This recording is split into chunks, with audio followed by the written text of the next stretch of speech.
Hi, my name is Scott Blackburn, and I manage automotive field applications engineering and business development in the Americas within Vishay Technology. This webcast will provide an overview of several 48-volt automotive applications with highlights of some key Vishay solutions in terms of new and innovative products. In this presentation, I will summarize some basic definitions of electric and hybrid powertrain drives, and then focus on the different add-on parallel hybrid drive configurations. This will be followed by two 48-volt system examples, one for a motor drive inverter and another for a high-power DC to DC converter. There will also be various Vishay products and technologies highlighted in each example regarding specific solutions for the key components. First, I'll start with some basic key definitions. In today's automotive environment, whether it's a conventional vehicle with an internal combustion engine, a full electric vehicle, or some combination of the two, otherwise known as a hybrid vehicle, there are some common building blocks that we can define. First, there is some type of energy storage component, which could be gasoline or diesel fuel, pressurized hydrogen, or a battery pack. The battery pack could range anywhere from 48 volts to 800 volts, depending on the type of vehicle. Second, there is a component which converts the energy to a different form that can be used to drive two or more of the wheels in the vehicle. This would be an internal combustion engine for the gasoline or diesel fuel, a fuel cell for the pressurized hydrogen, or an electric motor for the battery pack. Third, there is a mechanical conversion component which provides a mechanism to control the speed and torque provided to the wheels. And finally, there are other electromechanical elements that can be used for shifting, connecting, or braking, such as electromagnetic clutches, brakes, and synchronizers. Keep in mind as well that each electric machine requires some type of power electronics converter to convert either AC to DC, DC to AC, or DC to DC. Now I would like to focus on the different types of electric and hybrid drives that are currently in production. A full electric vehicle, such as a Tesla, is propelled by one or more electric machines that can be configured in several different ways. One option is a centralized machine connected to some type of mechanical transmission that drives the axle, similar to a conventional internal combustion vehicle. Another option would be a machine located on or near the drive axle that has some type of gearbox for speed and torque control. And finally, the electric machine could be integral to the wheel or hub assembly. Another type of drive that is very popular in the automotive market today is a dedicated hybrid transmission. Just about every major OEM offers a hybrid version of at least one of their standard internal combustion vehicles. A dedicated hybrid has an internal combustion engine and at least one electric machine that can be configured in several possible ways, and will be described in more detail on the next slide. And finally, an add-on parallel hybrid drive is simply a conventional drivetrain that is supplemented by one or more electric machines. It is also very popular in the automotive market today, as there are many possible configurations, with some requiring very little modification to the existing powertrain. A simple example is the automatic stop-start function, which shuts off the vehicle instead of idling at a stop, and then rapidly restarts the engine when you release the brake. These options will also be described in further detail later in the presentation. Looking closer at the types of dedicated hybrid transmissions, we find that they can be categorized as follows. A series hybrid is the simplest configuration, where the electric motor is the only means of providing power to the wheels. The motor receives electric power from either the battery pack or from a generator that is driven by the internal combustion engine. Series hybrids perform at their best during stop-and-go traffic, where gasoline and diesel engines are inefficient. In contrast, a parallel hybrid allows the engine and electric motor to work in tandem to provide the power that drives the wheels. Since the engine is connected directly to the wheels through the transmission, the inefficiency of converting mechanical power to electricity and then back again is eliminated, which increases their efficiency during highway driving. In addition, when power demands are low, The electric motor can be used as a generator for supplemental charging of the battery pack. And finally, a power split hybrid, such as the Toyota Prius, combines the advantages of the series and parallel drivetrains in terms of efficiency and flexibility, but at the cost of a more complicated and expensive vehicle. It requires an additional generator, but allows for the internal combustion engine and the main electric motor to be effectively disconnected from each other when needed, and then work together in various capacities and other driving conditions. As mentioned before, there are many possible configurations, with some requiring very little modifications to the existing powertrain. As shown on the diagram, each of the various electric machine locations is designated as follows. The simplest implementation, denoted as P0, has the electric machine connected to the front of the crankshaft of the internal combustion engine via a belt and pulley arrangement for start-stop and power generation. It basically replaces a conventional starter and alternator with one machine. Location P1 has the electric machine connected to the rear of the crankshaft, usually in a concentric or inline fashion, once again for start-stop and generation functions, but also for some limited traction assist through the transmission. A P2 arrangement allows for the electric machine to be attached either inline to the front of the transmission, inside the transmission, or off-axis to the transmission with some type of gear reduction. This location also allows for start-stop and generation functions and some limited traction assist. Location P3 has the electric machine connected either to the rear of the transmission or in a geared arrangement to an axle or one of the wheels. Now the primary functions would be traction assist or power generation during braking. And finally, a P4 location would be very similar to a full electric vehicle powertrain, in that the electric machine could either drive an axle through a gearbox, a single wheel through a gearbox, or be integral to the wheel or hub assembly. In any of those cases, this tends to be a high voltage and high power application, as the electric machine is providing the primary traction drive for the vehicle in addition to power regeneration during braking. To give you an idea of how these electric machines are actually being implemented in current vehicle designs, here are a few examples from various automotive suppliers for each of the locations described in the previous slide. As you can imagine, the bus voltages and power levels required for each of these machines can vary greatly depending on the location and the resulting functions that are required for a particular vehicle. The remainder of this webcast will focus on some examples of 48-volt solutions that are being implemented today. To get started, let's continue with our add-on parallel hybrid classifications, but focus more on the voltages and power levels required. Since an electric machine in the P0 location is providing only basic start-stop functions and power generation, it's typically sufficient to use either a 12-volt bus for smaller engines or a 48-volt bus for larger engines and higher current loads, such as electric power steering. A P1 implementation, which adds some traction assist functions and does not have the benefit of a gearbox, will typically need to operate from a high voltage battery pack in order to provide the required power for the electric machine. However, a P2 hybrid can take advantage of either the vehicle's transmission or a separate gearbox to provide some limited traction assist functions while still operating from a 48-volt bus. This can simplify the architecture of the vehicle's electrical system and offer a lower cost solution.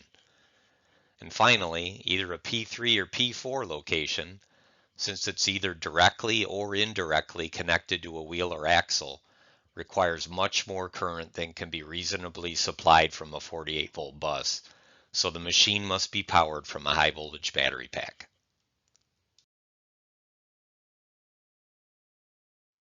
For our purposes today, we will take a closer look at a 48-volt inverter that powers a gearbox motor generator that has been designed for a P2 location with an off-axis gearbox assembly. This particular electric machine design was targeted for a 30 kilowatt peak power application, So a four-phase topology was selected to optimize the efficiency and cost of both the inverter and the machine. In this case, the inverter was attached directly to the face of the machine in order to reduce the connection losses and electromagnetic interference associated with a remotely located inverter, and also to minimize the space required in the engine compartment. As you can see from the 3D model, each phase has its own localized half bridge and associated drive circuitry, once again to minimize connection losses and associated parasitics compared to a conventional electric motor with a separate standalone inverter. This design also incorporates dedicated DC link capacitors for each phase to be located directly at the 48-volt bus and ground terminals for each half bridge. This allows for optimal local energy storage and lower parasitics, which reduces transients and stress on the power semiconductors. In this case, a 100 microfarad 63-volt film capacitor from Vishay was used in each location.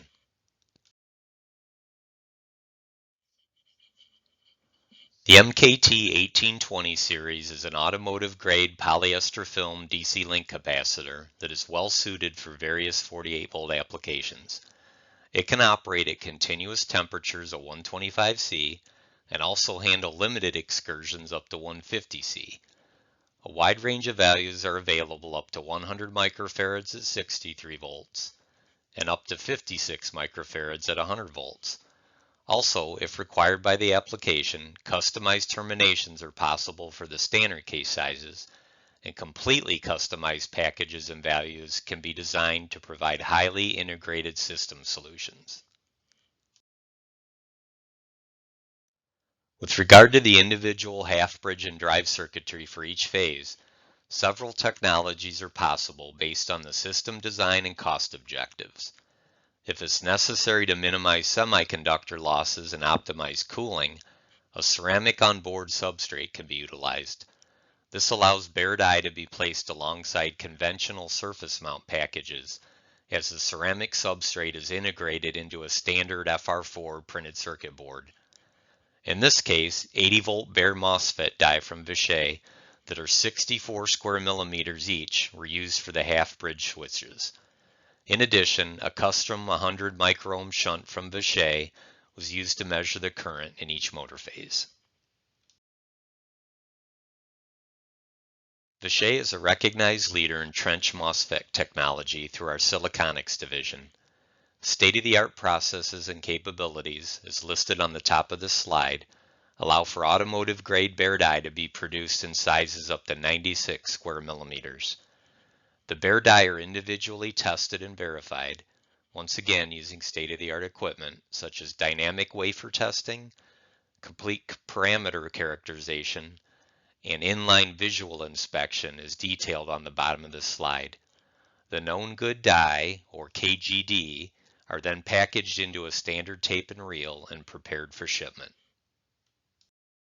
In most inverter drive designs, the current in each motor phase must be monitored for control purposes or overload protection. There are several commonly used methods for measuring the current in a motor drive, of which a resistive shunt and a Hall effect sensor being among the most popular. A Hall effect sensor is relatively simple to implement as a turnkey solution compared to a resistive current shunt, which requires some additional circuitry, but can suffer from the following disadvantages: low linearity over a wide current range and offset error due to high temperatures. There can also be excessive measurement latency and bandwidth limitations depending on the switching frequencies being used.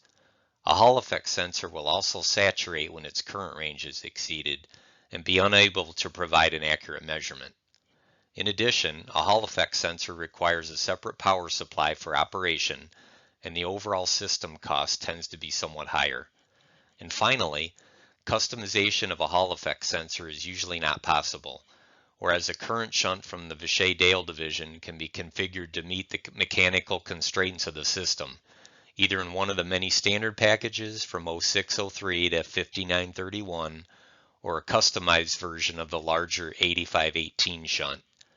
Therefore, a Vishay current shunt was chosen for this inverter design and customized to meet the packaging requirements of the system. Coming back to the individual half-bridge circuitry, a more cost-effective approach can be used if dictated by the constraints of the program. A traditional FR4 printed circuit board is also a good solution if the system efficiency and cooling can be managed using standard surface mount packages.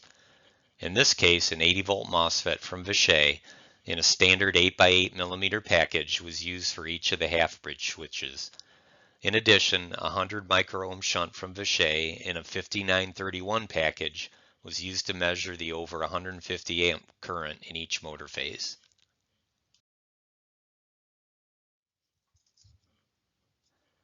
The same Vishay trench MOSFET die technology previously described is also available in standard automotive grade surface mount packages, which are low profile and optimized for cooling and power density.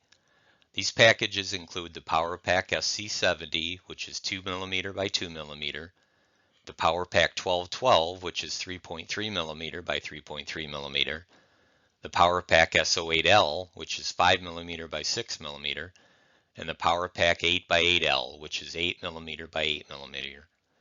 Note that all of the new parts being released in these packages feature a bond wireless construction and are available in single, dual, and dual asymmetric configurations. The N-channel devices currently range from 12 volts to 300 volts, and the P-channel devices from 12 volts to 200 volts. And all of the automotive grade parts are rated for operation at a 175C junction temperature.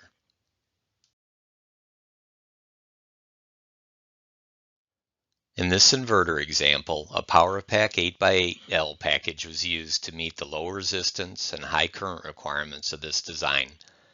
As die technology and cell densities improve with each generation, such as our Gen 4 split gate platform, continuous optimization of RDS-on as well as the gate charge, output charge, and reverse recovery charge is ongoing. This package features the bond wireless construction, a leaded package compared to a QFN style package for improved board level reliability, and offers either conventional bottom-sided cooling or a new reverse or top-sided cooling option if appropriate for the mechanical heatsink design. With the advent of 48-volt systems, 80-volt and 100-volt MOSFETs are in higher demand, especially in these larger power packages. The Vishay power metal strip current sense resistor consists of an all-metal welded structure with a solid copper terminal, which is electron beam welded to a low TCR resistance element. Unlike thick film chip resistors, this construction doesn't depend on a ceramic substrate, and the resistive element is thick enough to be self-supporting. This means that the resistor element mass is substantially greater than that of other current sense technologies.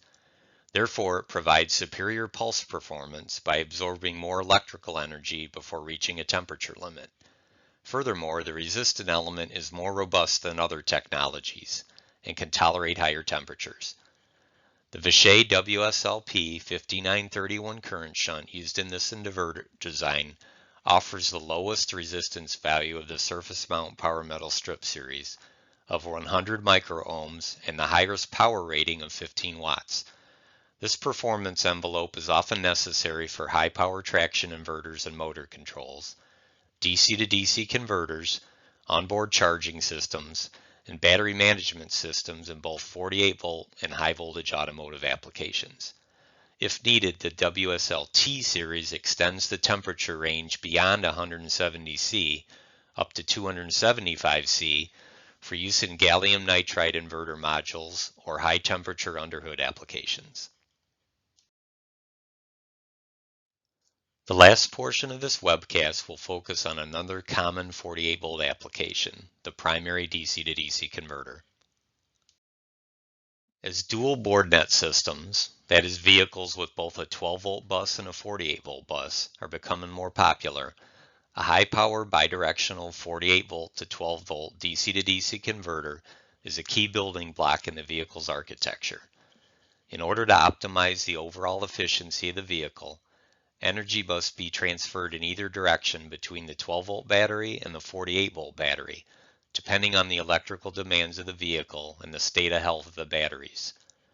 The 12-volt bus will continue to support the lower power loads in the vehicle, such as interior and exterior lighting, powertrain control modules, the infotainment system, and other basic control modules or functions. The 48-volt bus was created for the new high power loads in order to reduce the currents and keep the cost of wiring and other related components reasonable. These loads would include electric power steering, air conditioning, engine cooling, electric turbos, and the add-on parallel hybrid inverters previously discussed. An example of one such DC to DC converter implementation, a 3.5 kilowatt, 48 volt to 12 volt bidirectional design is shown. It utilizes a 6-phase interleave topology with trench MOSFETs switching at 300 kHz for the power switches. Other configurations are also possible depending on the specific efficiency and cost targets involved for the system. As other power semiconductor technologies, such as gallium nitride, evolve and become more cost-effective, switching frequencies can be increased and even higher system power levels can be achieved. The key power components for this design are shown for reference on this slide. Some of these have already been discussed in detail as part of the 48-volt inverter example, such as the Vishay DC link film cap and the Vishay power MOSFETs in the PowerPack 8x8L package. The other components, namely the transient voltage suppressors, current shunts, and custom inductors, will be detailed in the remainder of the presentation. In order to protect all of the downstream components in any electronics module from high voltage or high energy transients that can be induced on either the 48 volt or 12 volt bus, some type of transient voltage suppressor is typically utilized in most designs. This type of device will absorb the energy contained within the unwanted transient pulse and clamp the resulting waveform to a level which is no longer harmful to the remainder of the components in the module.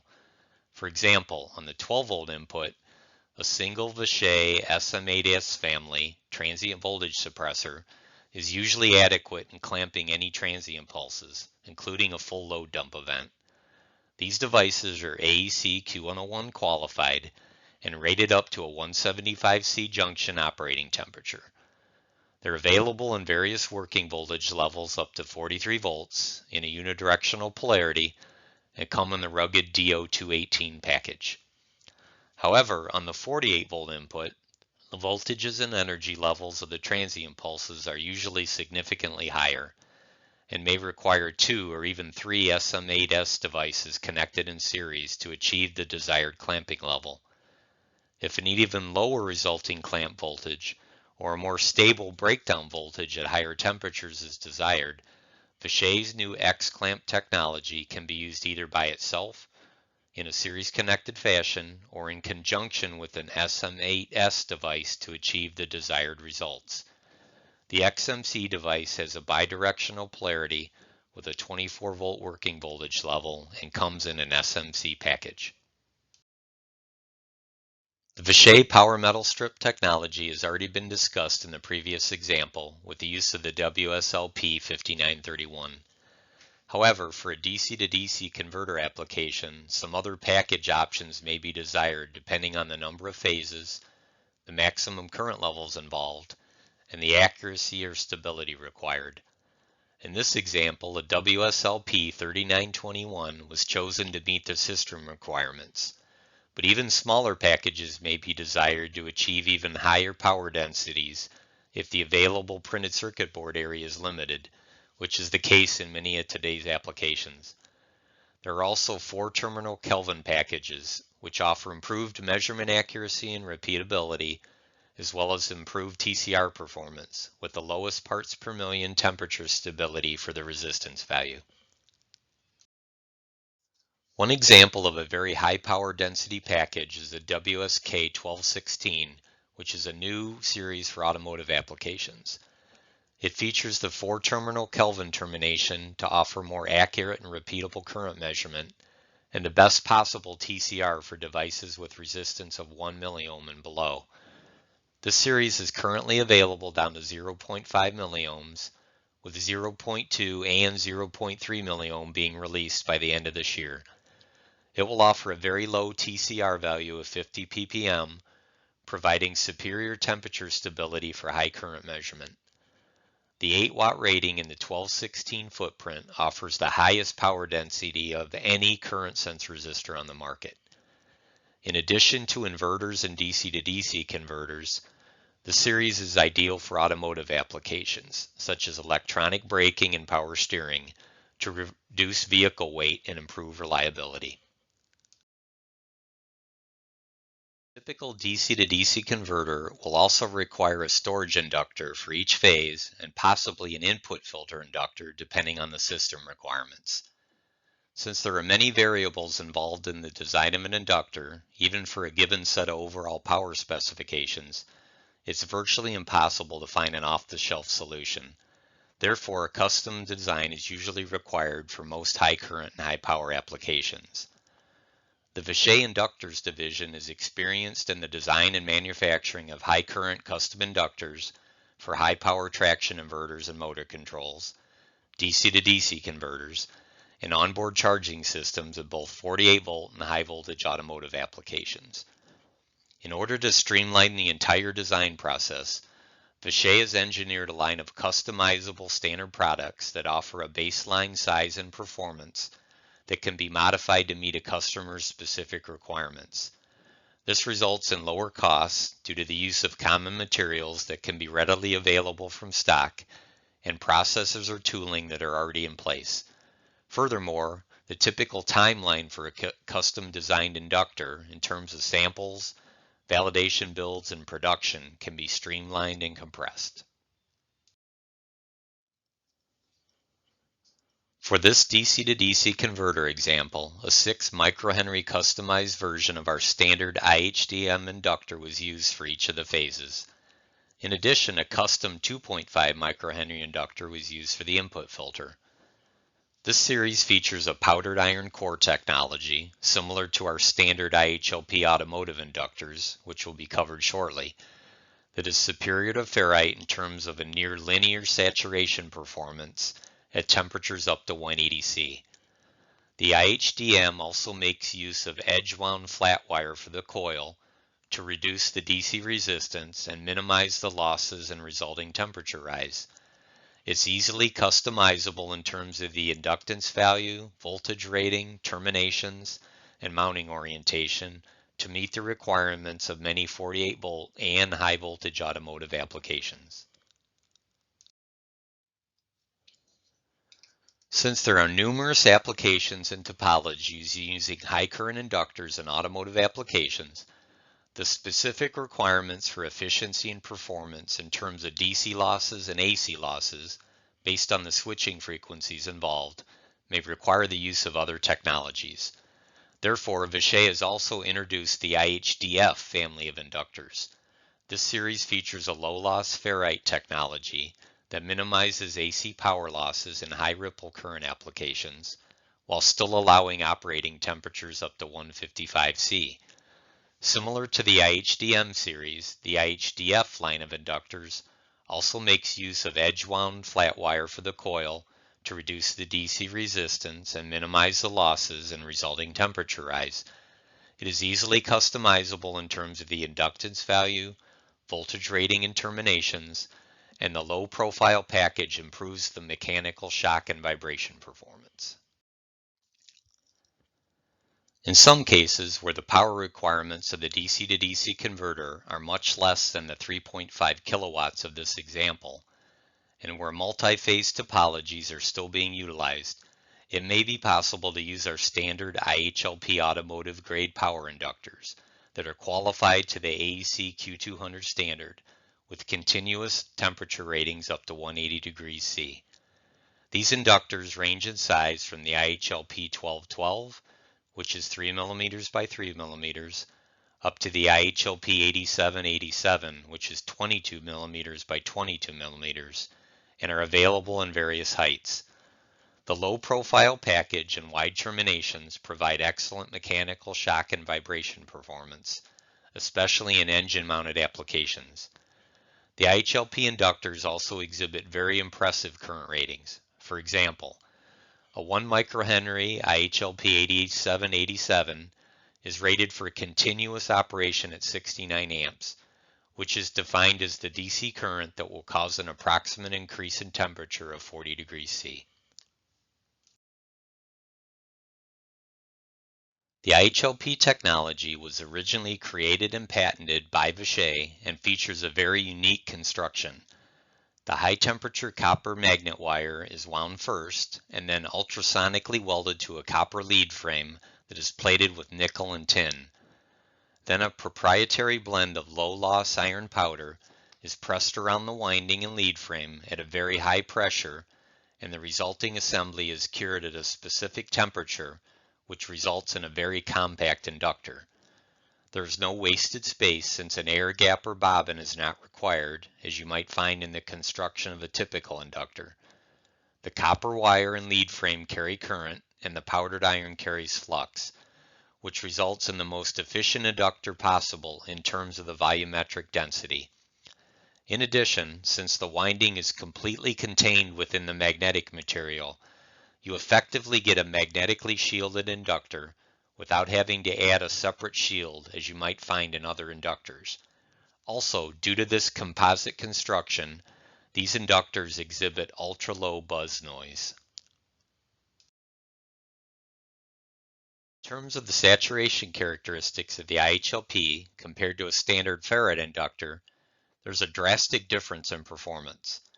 The red curve illustrates a typical Farad inductor as the current is increased for a given inductance value.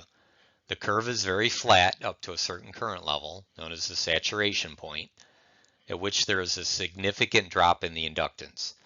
As the current continues to increase, the inductance continues to drop until the inductor behaves more like a resistor, which is obviously not the desired result in most power supply or filter designs. In contrast, the blue curve illustrates the typical performance of an IHLP inductor. As the current is increased for a given value, the inductance decreases very slowly at a nearly linear rate, but never reaches a hard saturation point like the ferrite. This is a significant advantage in performance, knowing that your inductor will continue to behave like an inductor over the entire range of current. It also allows the power supply or filter to handle high transient current spikes without saturation, which improves the ruggedness and reliability of the system. It should be noted that even though the powdered iron IHLPs do not hard saturate, we still define a saturation current rating on all of our data sheets. Since the inductance does decrease to some extent as the current increases, we define saturation as the DC current that will cause the inductance to drop approximately 20% of its initial value. We also provide the inductance versus current graphs for each value on all of our data sheets. Furthermore, a Farad inductor is very sensitive to temperature. As the operating temperature increased, the same red curve will shift to the left and continue to do so as long as the temperature keeps increasing. The result is an even lower current saturation point, which typically results in a larger, more expensive inductor to prevent saturation at the worst case conditions. The IHLP inductors, on the other hand, do not exhibit any temperature influence whatsoever with regard to saturation. That same blue curve for a given inductance value will look the same whether the inductor is being operated at minus 40 C, room temperature, or at the maximum operating temperature. Again, a huge advantage when designing a power supply or filter. One more benefit of the IHLP family of inductors is the material options that are available.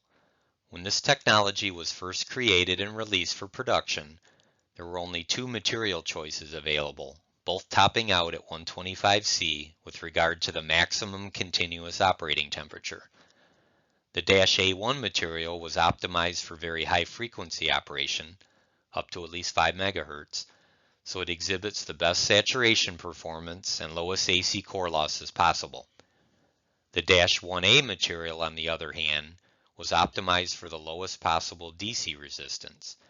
It still has good frequency characteristics, up to at least 2 MHz, and the AC core losses and saturation performance are reasonable.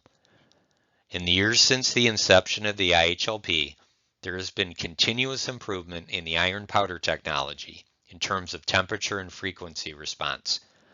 There are now two more options with regard to the maximum continuous operating temperature. The -5A material can be used up to 155 C, and the -8A material can be used up to 180 C. Both of these materials have been optimized in terms of the core losses and DC resistance, so the resulting frequency response and DC losses are a good compromise between the -A1 and the -1A materials. It's also worth noting that the iron powder recipes continue to be improved in the development of new IHLP options and products. There is one more relatively new product that is worth mentioning, as it is being quickly adopted by many of our key automotive customers. The Vishay IHLE is our standard IHLP with the -5A material that's been outfitted with a shield to contain the electric field emissions. If you remember back to the construction of the IHLP, the winding is completely contained within the magnetic material, so you effectively get a magnetic shield for free. However, the construction does not contain the electric field, nor does any type of inductor for that matter, since that's the function of a capacitor. Therefore, during radiated emission testing for EMC compliance, the inductor tends to be the chief offender in many cases when the test limits are exceeded. There are several potential remedies, which include an external shield over the inductor or the entire power supply, using an appropriate enclosure as a shield, or trying a new printed circuit board layout.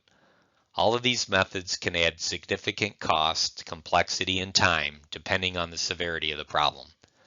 In contrast, using an IHLE from the beginning of the design, or swapping out an IHLP if the printed circuit board has already been laid out with the additional 2 terminals for the shield, can be a quick and very cost-effective solution.